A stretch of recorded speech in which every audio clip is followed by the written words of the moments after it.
जिन बच्चों ने 2025 ईस्वी में 11th में एडमिशन कराया, ऐसे बच्चों का 11th का रजिस्ट्रेशन डेट आ चुका है, 11th का रजिस्ट्रेशन शुरू हो चुका है। ऐसे बच्चों को 11th का रजिस्ट्रेशन कराने से पहले 4 बातों का ध्यान रखना है। ये 4 बातें आपको जान लेनी है, उसके बाद ही अपने 11th का रजिस्ट्रेशन फॉर्म भरना है, ताकि आगे चल करके आपको दिक्कत ना हो सके। ये 4 बातें आपको समझनी भी है, इनको फॉलो भी करना है, इनके हिसाब से फैसला लेना है, ताकि आपका साल बर्बाद ना हो सके, आपका रजिस्ट्रेशन सक्सेसफुली हो सके।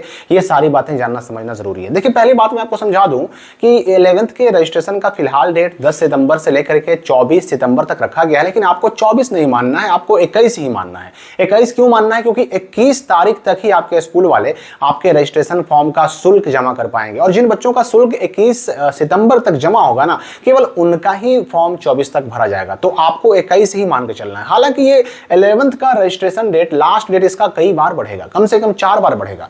2 बार तो बिना लेट फाइन के बढ़ेगा, और 2 बार जो है लेट फाइन के साथ बढ़ेगा। लेकिन आपको डेट बढ़ने का वेट बिल्कुल नहीं करना है। आप अभी 11th का जो है ना क्वार्टरली एग्जाम होने जा रहा है, तो 11th का क्वार्टरली एग्जाम देने जाइएगा, उसी वक्त अपना रजिस्ट्रेशन भी करा लीजिए। ये रजिस्ट्रेशन कभी भी होगा तो आपके अपने उसी स्कूल में होगा जहां से आपने एडमिशन लिया, वहीं उसी स्कूल से होगा या इंटर कॉलेज से होगा। पहली बात जो मैंने आपको कहा ना अभी कि 4 बातों को समझना है, पहली बात जो हमें याद रखनी है कि अभी जो 11th का रजिस्ट्रेशन डेट आया, इस 11th के रजिस्ट्रेशन डेट में जो आप रजिस्ट्रेशन कराने जाइएगा स्कूल में, तो आपको मिलेगा एक रजिस्ट्रेशन फॉर्म। अब ये रजिस्ट्रेशन फॉर्म 2 तरह के होते हैं। एक होता है प्रिंटेड, जिसमें आपका फोटो छपा होता है, नाम, पिता का नाम, माता का नाम, डेट ऑफ बर्थ वगैरह ये सब छपा होता है, और एक फॉर्म होता है ब्लैंक।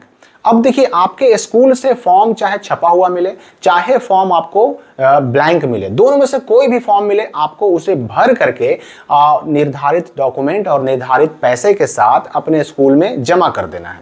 दोनों में से कोई भी फॉर्म मिले, आपका रजिस्ट्रेशन दोनों से हो जाएगा, उससे कहीं कोई दिक्कत नहीं है। ठीक है, तो यहां पर ध्यान ये देना है कि जो आप रजिस्ट्रेशन फॉर्म भरिएगा अपने स्कूल में, चाहे ब्लैंक हो चाहे प्रिंटेड हो, उस रजिस्ट्रेशन फॉर्म में सब्जेक्ट चुनना पड़ता है। देखिए, अब इससे पहले 11th के एडमिशन के टाइम में आपने एडमिशन फॉर्म भरा या ना भरा, आपने उसमें सब्जेक्ट चुना एडमिशन के टाइम या ना चुना, उसका अब कोई मतलब नहीं है। अभी जो ये रजिस्ट्रेशन फॉर्म आया ना, अब इस रजिस्ट्रेशन फॉर्म में आप जो जो सब्जेक्ट सेलेक्ट करेंगे, चुनेंगे, अब वही सब्जेक्ट आगे आपका माना जाएगा। आगे जितने भी एग्जामिनेशन होंगे, आपका क्वार्टरली एग्जाम के बाद जस्ट आपका जो है ना ये हाफ ईयरली एग्जाम होने वाला है, एनुअल एग्जाम होने वाला है, जितने भी एग्जाम होंगे, अब वही सब्जेक्ट आपको लेके चलना है जो आप इस रजिस्ट्रेशन फॉर्म में भरेंगे।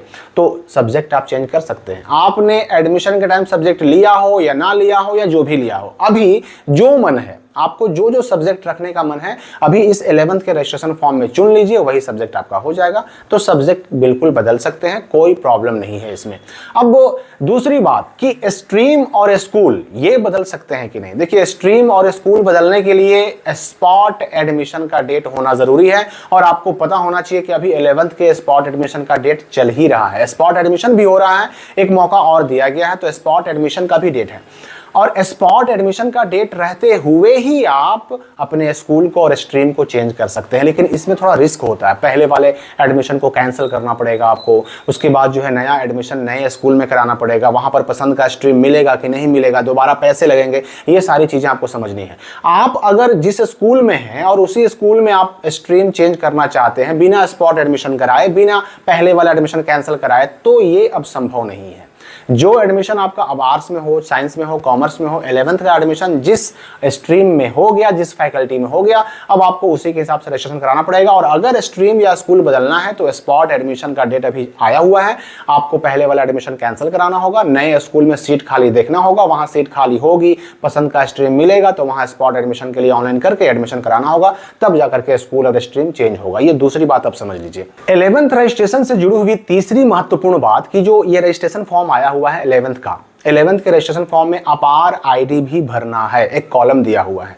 तो अपार आईडी भरना पड़ेगा या नहीं भरना पड़ेगा? क्या इस अपार आईडी के बिना हमारा 11th का रजिस्ट्रेशन होगा या नहीं होगा?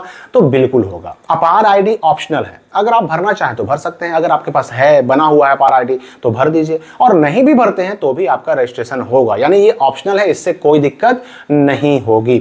और इसके अलावा जो चौथा और मोस्ट इंपॉर्टेंट पॉइंट है 11th रजिस्ट्रेशन कराने से पहले जान लेना है कि इस बार 11th रजिस्ट्रेशन की प्रक्रिया में एक नई चीज जोड़ी गई है। आप 11th रजिस्ट्रेशन कैसे कराएंगे? तो आपको पहले जाना होगा अपने स्कूल, वहां से आपको फॉर्म मिलेगा। अब चाहे प्रिंटेड मिले चाहे ब्लैंक मिले, दोनों में से कोई भी फॉर्म मिलेगा। अब वो फॉर्म मिला, फॉर्म को भरना होगा आपको। फॉर्म को भरने के बाद जो पैसा वहां से मांगा जाएगा, रजिस्ट्रेशन फी मांगा जाएगा, वो पैसा और जो डॉक्यूमेंट मांगे जाएंगे, अभी हम फी और डॉक्यूमेंट की चर्चा करेंगे आगे कितना पैसा लगेगा, तो वो पैसा और वो डॉक्यूमेंट के साथ आपको वो फॉर्म अपने स्कूल में जमा कर देना होगा। ये प्रक्रिया होती है।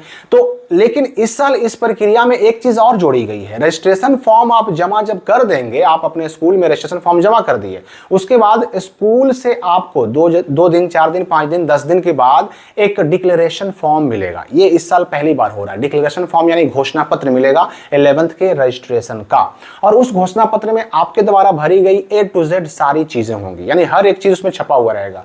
उस घोषणा पत्र को आप खुद से डाउनलोड नहीं कर सकते, आपके स्कूल वाले ही देंगे, और वहां से मिलने के बाद उसको पूरा मिला लीजिए। अगर गलती है कहीं पर तो उसको पेन से घेर करके वहां पर सही पेन से ही लिख दीजिए, और अगर सब कुछ सही है तो बिना कुछ लिखे हुए वहां पर 3 तरह के साइन होते हैं। एक स्टूडेंट का अपना साइन होता है, एक गार्जियन का साइन होता है, और ये दोनों करके आप जमा कर दीजिए। आपके स्कूल के जो हेडमास्टर होंगे वो अपना साइन और मुहर लगा करके वो वापस पोर्टल पर अपलोड करेंगे, और जब ये अपलोड हो जाएगा तब आपका 11th का रजिस्ट्रेशन कंप्लीट माना जाएगा। उससे पहले आपका 11th का रजिस्ट्रेशन समझिए कि कंप्लीट नहीं हुआ। आप लाख रजिस्ट्रेशन फॉर्म 11 वाला भर के जमा कर दिए हो, पैसे जमा कर दिए हो, डॉक्यूमेंट जमा कर दिए हो, लेकिन घोषणा पत्र रजिस्ट्रेशन फॉर्म पहले जमा होगा, रजिस्ट्रेशन का फॉर्म भरा जाएगा, ऑनलाइन फिलअप किया जाएगा, उसके बाद घोषणा पत्र का प्रिंट निकलेगा, और उसके बाद जब घोषणा पत्र अपलोड हो जाएगा तब समझिए कि आपका रजिस्ट्रेशन कंप्लीट हुआ। इसलिए 11th का रजिस्ट्रेशन कराने जाइए तो अपने स्कूल से यह भी पूछ लीजिए कि हमको घोषणा पत्र कब मिलेगा, घोषणा पत्र साइन करके जमा करने के लिए हमें कब आना पड़ेगा, ताकि आपका रजिस्ट्रेशन 11th का सक्सेसफुली कंप्लीट हो सके। अब यहां पर कुछ बच्चे सवाल ये पूछते हैं कि भाई डॉक्यूमेंट क्या क्या लगेगा। देखिए डॉक्यूमेंट अलग अलग स्कूलों का अलग अलग मामला होता है। हालांकि कोई कोई स्कूल ऐसे भी मिलेंगे जहां पर कोई भी डॉक्यूमेंट नहीं मांगा जाएगा, बस फॉर्म भरिए, जमा कीजिए, काम खत्म। लेकिन कुछ स्कूल वाले आपसे आधार कार्ड या फिर एडमिशन रसीद भी मांग सकते हैं। तो अलग अलग स्कूल का अलग अलग मामला है। तो अपने स्कूल से आप पता कीजिए कि आपके यहाँ क्या क्या 11th के रजिस्ट्रेशन में मांगा जा रहा है। अभी 11th के रजिस्ट्रेशन फॉर्म को सही सही भरने का वीडियो भी आ रहा है। तो रजिस्ट्रेशन फॉर्म भर दिया आपने, उतना ही काफी है, लेकिन डॉक्यूमेंट अगर मांगा गया आपके स्कूल में तो वही आधार और एडमिशन रसीद यही मांगा जा सकता है, और कुछ नहीं। पैसे की बात करें, बोर्ड का शुल्क है, जिन्होंने बिहार बोर्ड से मैट्रिक पास करके 11 में एडमिशन कराया, उनका 11th के रजिस्ट्रेशन का जो फी है, शुल्क है, वो है 515 रुपया। और जो अन्य बोर्ड CBSE या फिर किसी अन्य राज्य के बोर्ड से अगर मैट्रिक या 10th पास करके आए हैं, 11 में एडमिशन कराए हैं बिहार बोर्ड में, तो ऐसे बच्चों का 715 रुपया फी है।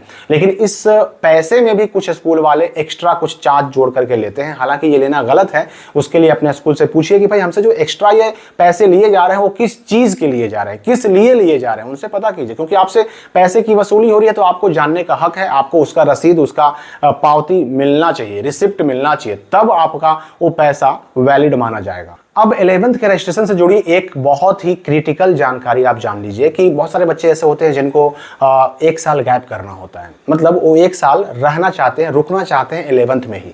मैं आपको कहूंगा कि अगर ठीक है, आपको अगर रुकना ही है 1 साल, तो आप रजिस्ट्रेशन अभी करा लीजिए। क्योंकि अगर आप रजिस्ट्रेशन अभी नहीं कराइएगा ना, तो आपका ये इस साल वाला एडमिशन ऑटोमेटिक हो जाएगा कैंसिल।